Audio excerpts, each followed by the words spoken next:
għandna poplu biżel, għandna nies li preparati, għandna negozji li lesti li jkunu innovattivi u jitrasformaw. Imma rridu direzzjoni u l-Partit Nazzjonalista les li għatiha. Din id-direzzjoni u dan il-kuraġġ dirett maħsub mhux bil-kliem imma bl-innovazzjoni, bil-proposti, bl-istrutturi settorjali li jkunu in place, ħalli verament ninvestu fil-Maltin u l-Awċin laqal tagħhom, il-bżulija tagħhom, l-entrepreneurship tal-business people tagħna illi jistgħu joħorġuna minn din il-kriżi u jiena nara illi verament nistgħu nkunu fada illi jkun ħafna ħjar mill-bieraħ illi għadda warajna. Dan kien il-messaġġ prinċipali tal-kap tal-Partit Nazzjonalista Adrian Delija meta kien intervistat fuq Net Television il-ħadd wara nofsinhar. Il-kap tal-Partit Nazzjonalista saħaq li fil-waqt li għandna Ministru tal-Ekonomija li nessa kemm hawn nies bla xogħol u Ministru tal-Finanzi li qal li jispera li l-Maltin kienu qed iġemmgħu il-flus qabel il-coronavirus, il-Partit Nazzjonalista ma waqafx jiltaqa' man-nies minn kull qasam tas-soċjetà. Fil-fatt kien il-Partit Nazzjonalista li b'mod proattiv ħareġ bi pjan għal Malta ta' kif se noħorġu minn din il-kriżi.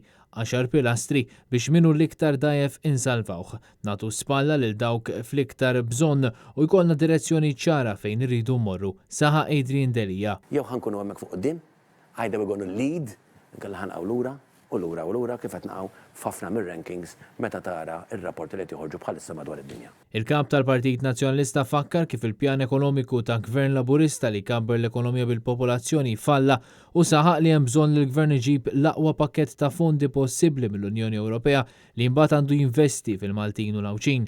Adrian Delija fakkar kif il-Partit Nazzjonalista dejjem rid jagħti saħħa lin-nies filwaqt li l-Partit Laburista bil-maqlub dejjem ra li l-istituzzjonijiet qegħdin hemm biex iġib iċ-ċittadin żgħir.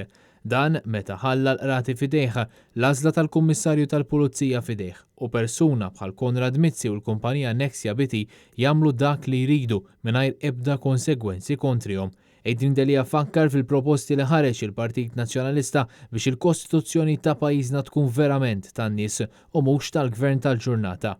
Qed nitkellmu fuq ġustizzja illi ż-żgħir irid ikun protett kontra l-kbir, illi min ikun fil-gvern ma jistax jaħkem u jaffeċ iċ-ċittadin tiegħu. Imma qiegħed hemm biex iservih, biex jgħinu, biex jaqdih, biex jara x'għandu bżonn, biex jgħidu naħdmu. Finalment, Adrian Delija semma rapport manifal, test li jekk ma ngħaddux minnu pajjiżna jispiċċa blacklisted u friskju kbir li ma jibqax jattira investiment. U saħaq li fil-waqt li l-Gvern qed jibqa' ma jgħid x'qed jagħmel biex isewwi reputazzjoni ta' Malta li kisseru stess, Robert Abela qed jibqa' jiltaqa' ma' Joseph Muscat f'Kastilja, il-persuna li ngħata t-titlu tal-korrott tas-sena għal mod ta' kif kisser reputazzjoni ta' pajjiż. Aħna nemmnu illi f'dan il-mument il-pajjiż verament għandu bżonn illi jaħdem bħala wieħed illi niġu l-kol flimkien, illi nadottaw politika kostruttiva, illi nnuru, illi dak li qed ngħidu aħna li jista' jsir nistgħu nwettquh, illi l-idejat tagħna huma idejat mibnin fuq ħsieb li jista' jiġi imwettaq u li l-proposti tagħna verament anke mill-oppożizzjoni ħajibdew jagħmlu id-differenza lin-nies illi aħna fuq kollox qegħdin hemm biex inservuhom u naqduhom. Kien Kutajer, Net News.